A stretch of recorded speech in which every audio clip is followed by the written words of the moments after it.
मेरे प्रिय स्टूडेंट सभी लोग का गुड मॉर्निंग। आज फिर से IITI ज्ञान ट्यूब में आप लोग का स्वागत है। चलिए, पिछले वीडियो में हम लोगों ने सीखे थे वर्क सपोर्टिंग एक्सेसरीज के बारे में सीखे थे। वर्क सपोर्टिंग एक्सेसरीज क्या होता है उसके बारे में हम लोग अच्छी तरह जाने थे। चलिए, इस वीडियो में हम लोगों ने gear train, lead screw, feed shaft और आपको बेड के बारे में सीखेंगे कि बेड कितने प्रकार के होते हैं, बेड कहाँ स्थित होते हैं और भिन्न पार्ट्स जो होते हैं गियर ट्रेन का किस प्रकार से वह कार्य करता है उसके बारे में हम लोगों ने सीखेंगे। चलिए, सीखने से पहले आपको हमारे इस वीडियो को लाइक करें, शेयर करें और सब्सक्राइब कर लें और बेल आइकन को दबाएं ताकि आप इस नए वीडियो का नोटिफिकेशन आप तक पहुंचे और आप इसका लाभ उठाएं। चलिए स्टार्ट करते हैं।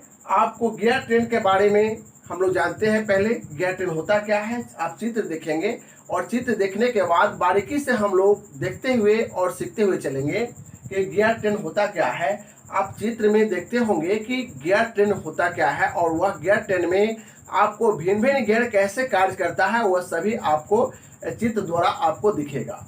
ठीक है, और दिखने के बाद आपको पता चलेगा कि किस तरह से आपको यह कार्य करता है। पहले जानेंगे गियर ट्रेन होता क्या है। तो गियरों के समूह को, है ना, गियरों के समूह को गियर ट्रेन बोलते हैं।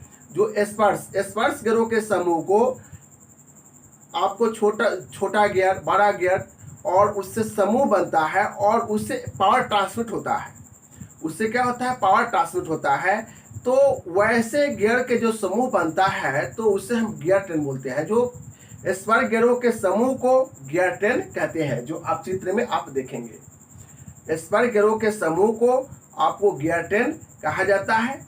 ठीक है, गियर ट्रेन जो आप जो देख रहे हैं उस गियर ट्रेन में उसमें आपको जो सेट बना होता है गियर का, ठीक है, उस सेट बना होता है गियर का जिसमें आपको 20 से 120 5 दांतों में वह स्टेप में गिरारिया बना होता है। स्टेप में उसको आपको गियर उसमें लगा होता है। ठीक है, 20 से 120 में 5 दांतों के स्टेप में गिरारिया होती है। ठीक है, जिसके वजह से वह आपको कार्य करता है। मीट्रिक प्रणाली में चूड़ियों के काटने के लिए आपको 127 दांतों की गिरारिया उसमें बनी होती है। मीट्रिक प्रणाली में आपको चूड़ी काटने के लिए 127 गिरारिया आपको उसमें बनी होती है।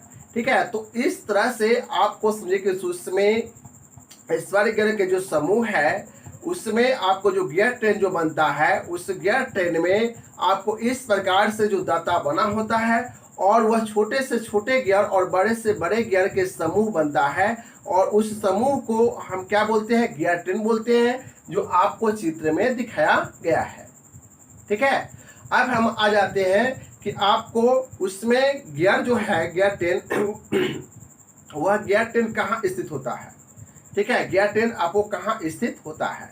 तो गियर ट्रेन आपको स्थित कहाँ होता है?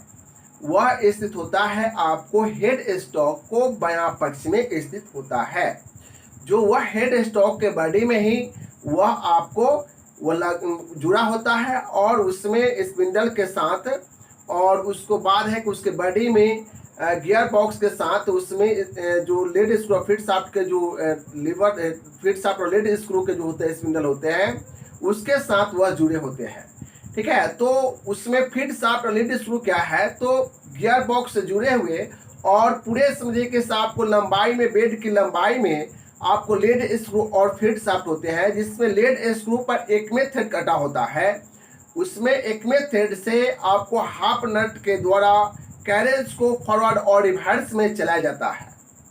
ठीक है, जो आप जो चित्र जो देखेंगे जो शाफ्ट का, आपको लेड स्क्रू शाफ्ट का आप चित्र देखिए और उसमें आपको पता चलेगा कि एक क्या है, बेलनाकार वर्क पीस है। बेलनाकार एक समझिए कि रड है और उस पर स्क्वायर थ्रेड को सुधार कर एकमे थ्रेड बनाया गया है जो 29 डिग्री का उसका कोण है और 29 डिग्री कोण का जो आपको जो थ्रेड कटा हुआ है वह पूरे आपको बेड में जो है, बेड के लगभग बेड की लंबाई में वह रड दिया हुआ रहता है, जहां गियर बॉक्स से लेकर आपको वह पूरे अंतिम छोर तक जो टेल स्टॉक के जो होते हैं स्थित होते हैं वहां तक आपको पूरे सिरे तक आपको बेड का होते हैं, जो उसमें आपको एक में थ्रेड होता है और हाफ नट के सहारे आपको कैरेज को हाफ नट के सहारे कैरेज को क्या किया जाता है, उसमें आपको एडजस्ट किया जाता है। उसमें एडजस्ट करने के बाद उसको दबाने के बाद एडजस्ट कर लेता है, और हाफ नट में भी थ्रेड कटा होता है, वो एक दूसरे में संपर्क आने के बाद ऑटोमेटिक फॉरवर्ड और रिवर्स कराया जाता है कैरेज को। ठीक है, तो लीड स्क्रू है। लीड स्क्रू कब कार्य किया जाता है, जब ऑटोमेटिक टर्न कराना हो वर्क पीस पर, और उसको बाद आपको थ्रेड काटने के क्रम में अधिकांशतः इसका उपयोग किया जाता है।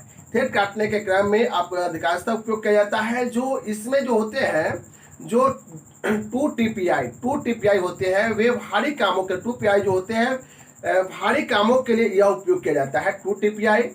और जिसमें 4 से 6 TPI होगा, जिसमें थ्रेड पर इंच जो होगा 4 से 6 होगा, वह भारी कामों के लिए प्रयोग किया जाता है। लीड स्क्रू के बारे में हम लोग समझ रहे हैं कि लीड स्क्रू में 2 TPI दांते यदि बना होगा, मतलब थ्रेड पर इंच में 2 दांते बना होगा, तो वह आपको क्या होगा, भारी कामों के लिए होगा। और जिसमें 4 से 6 दांते TPI होगा, थ्रेड पर इंच होगा, तो उसमें आपको हल्के कार्यों के लिए वह आपको लीड स्क्रू बना होता है। ठीक है, तो इस लीड स्क्रू के बारे में जाने और उसका चित्र भी देखें। उसको बाद है कि आपको फीड शाफ्ट के बारे में जानेंगे कि फीड शाफ्ट उस लीड स्क्रू के नीचे होते हैं, जो आपको लेथ मशीन के फ्रंट पे होते हैं, लीड स्क्रू के नीचे होते हैं। तो उसमें हम देखेंगे कि वह क्या होता है कि आपको वह सपोर्ट करता है। फीड शाफ्ट मतलब फीड देता है और मजबूती के साथ आपको चलाता है, वो फॉरवर्ड और रिवर्स आपको करता है। और कटिंग टूल को वह आपको एक शक्ति प्रदान करता है और फीड देता है, धातु को काटने के लिए वो सपोर्ट करता है। तो वह एक बल लगाता है जिसमें आयताकार स्लॉट आपको पूरे भाग में, एक बेलनाकार वर्क पीस वो भी होता है कि बेलनाकार आपको रड होता है जिस पर आपको स्लॉट कटा होता है, आयताकार स्लॉट कटा होता है, और फेदर की के सहारे उसमें आपको लीड स्क्रू और फीड शाफ्ट जो होते हैं फेदर की के सहारे उसके लीवर से अटैच होता है, और लीवर से अटैच होने के बाद वह आपको कार्य करता है दोनों। तो आपको देखेंगे, उसको दोनों शाफ्ट को देखेंगे, है ना। पहले फीड शाफ्ट को आप देख लीजिए, फिर फीड शाफ्ट में कैसा आपको वह फीड शाफ्ट बना होता है, और दोनों जो आपको देखेंगे उस फिगर में दोनों को बताएगा कि आपको फीड शाफ्ट और लीड स्क्रू कहाँ स्थित होता है। किसी किसी लेथ मशीन में आपको फीड शाफ्ट नहीं होता है, लीड स्क्रू ही केवल होता है। ठीक है, तो इस तरह से हम लोग जाने कि लीड स्क्रू और फीड शाफ्ट किस तरह यह कार्य करता है। उसके बाद आ जाते हैं आपको वेट। वेट क्या है उसके बारे में, वेट का आप चित्र देखेंगे। ठीक है, और वेट के चित्र देखने के बाद आपको पता चलेगा कि वेट क्या है। तो बेड के बारे में हम लोग जानेंगे कि बेड क्या है। बेड जानने से पहले आपको यह पता होना चाहिए कि लीड स्क्रू और फीड शाफ्ट कार्बन स्टील की बनी होती है। मेटल कौन सी धातु की बनी होती है, कार्बन स्टील की बनी होती है। लीड स्क्रू और फीड शाफ्ट दोनों आपको कार्बन स्टील की बनी होती है। चलिए हम लोग आ जाते हैं आपको बेड पे। तो बेड क्या है, तो बेड एक समझिए कि इससे हम लोग सिंपल भाषा में जानते हैं कि बेड एक बिछावन होता है। ठीक है, लेकिन उस पर आपको क्या है कि यह मशीन की पूरी भाग को अपने ऊपर रखकर वह कार्य करता है। लेथ मशीन के पूरे भाग को अपने ऊपर रखकर बेड कार्य करता है। तो इस प्रकार से बेड जो होता है आपको बेड का टाइप्स बनता है। ठीक है, वर्क के आधार पे बेड के टाइप्स बनता है, जिसमें आपको उसमें फ्लैट बेड होता है, जिसमें उसका वेड वे जो होगा बना हुआ रहेगा। बेड वे जो कैरेज का जो उसको स्लाइड करता है, बेड वे जो बना हुआ रहेगा फ्लैट में बना हुआ रहेगा, तो फ्लैट बेड रहेगा, है ना। फ्लैट में बना हुआ चित्र भी आप देखेंगे, जिसमें फ्लैट बना हुआ रहेगा तो वह फ्लैट बेड रहेगा। और जिसमें आपको बेड वे बना रहेगा, भी ग्रुप बना हुआ रहेगा जिस बेड में, तो वह आपको रहेगा भी बेड। उसी तरह से कॉम्बिनेशन बेड आता है, तो फ्लैट बेड और भी बेड दोनों जो आपको एक साथ समझिए कि आपको क्या होता है, मिला जुला आपको बेड बना होता है, तो उसको बोलते हैं कॉम्बिनेशन बेड, जो आप चित्र देखेंगे। उसको बाद होता है कि आपको गैप बेड, जो अधिक के व्यास में टर्न कराने के लिए जिस बेड का प्रयोग किया जाता है उसको बोलते हैं आपको गैप बेड। ठीक है, जो अधिक व्यास में उसको क्या किया जाता है, टर्न कराया जाता है। अधिक व्यास में उसको टर्न कराने के लिए आपको गैप बेड का प्रयोग किया जाता है, जो आप चित्र देखेंगे। ठीक है, तो इस तरह से हम देखें कि आपको गियर ट्रेन कहाँ स्थित होता है, गियर ट्रेन किसे कहते हैं, और उसमें आपको फीड शाफ्ट और लीड स्क्रू जो जुड़े होते हैं वह कहाँ स्थित होता है, चित्र भी देखें। और उसको बाद हम बेड के भी टाइप्स के बारे में समझे। बेड कौन सी धातु की बनी होती है, तो कास्ट आयरन की बनी होती है, इसके बारे में हम लोग जाने।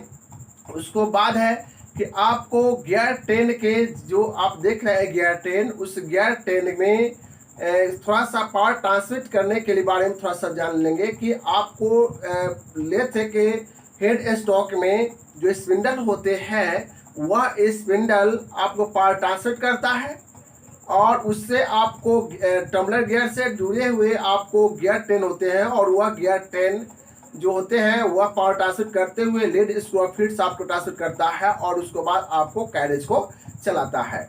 ठीक है, कैरेज को चलाता है और वह आपको ऑटोमेटिक टर्न कराता है, या आपको थ्रेड काटने का क्रिया आपको कराई जाती है। तो इस तरह से यह कार्य करता है।